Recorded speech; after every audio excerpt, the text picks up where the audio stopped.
আমরা যেটাকে বাংলাদেশ বলি, অনেকেই ভাবে এটা বুঝি 1971-এর পরের কোনো মডার্ন কনসেপ্ট, কিন্তু ভুল। এদেশের গল্প কয়েক হাজার বছরের পুরনো।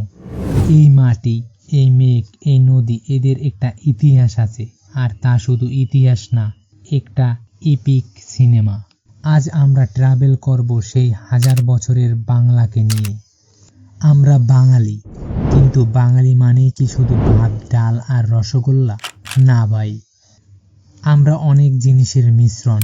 একদম আদিকাল থেকে এখানে এসেছে আস্টিক ট্রাইব, দ্রাবিড় গ্রুপ, তিব্বতি, বর্মী, আর্যরা, যাদের কেউ এসেছেন ব্যবসা করতে, কেউ এসেছেন পালাতে, কেউ এসেছেন রাজ করতে, আর আমরা সবাই নিয়ে তৈরি করেছি একটাই বাংলা।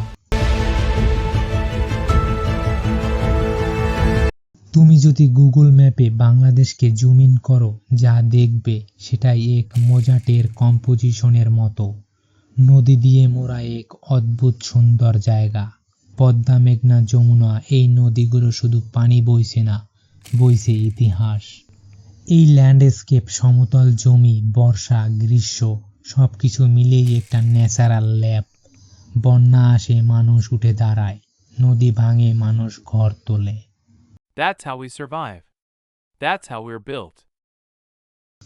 বঙ্গ শব্দটা কোনো এক্সাস্ট নাম না, এটা একটা ব্র্যান্ড ছিলেন। সেই কয়েক হাজার বছর আগেও প্লিনি, হাইয়েন, হিউয়েন সাং, বিদেশি ভ্রমণকারীরা পর্যন্ত বলেছেন এই বঙ্গরা একটা টপ ক্লাস জনপদ ছিল। এখানে বানানো হতো সুতো, নৌকা, সোনা, গয়না। বাংলার লোকেরা ছিল শার্প, নদী চেনে, মাটি চেনে, ব্যবসা বোঝে। আর সেই থেকেই শুরু হয় আমাদের প্রাচীন পরিচয়ের গল্প। যশোর, খুলনা, ফরিদপুর, এই এলাকাগুলো মিলেই ছিল রার জনপদ। বাংলার ওয়েস্ট সাইড গ্যাং বলতে পারো। তারা ছিল অলরাউন্ডার, কৃষি করত, আবার যুদ্ধেও পটু ছিল। লোকগান, পালাগান, মাঠের খেলা সবই এসেছে এখান থেকে। একটা রাফ অ্যান্ড টাফ জনপদ, কিন্তু ভেতরে ছিল সোনার মতো নরম। চট্টগ্রাম, নোয়াখালী আর কুমিল্লার এক্সট্রেন্ড ভার্সন ছিল হরিকেল জনপদ।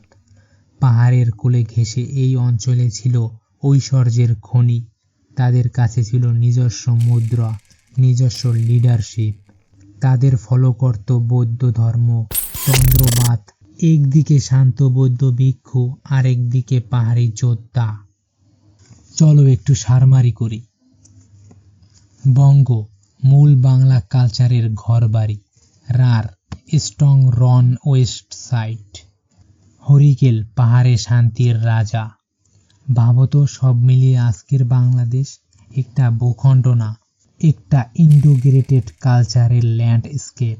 সো নেক্সট টাইম কেউ যদি তোমাকে জিজ্ঞেস করে বাংলাদেশ মানে কি, তুমি বলবে, ভাই, এটা মানে রক্তে লেখা ইতিহাস, আর একটা জাতি যারা যতবার ধাক্কা খায় ততবারই জিতে যায়।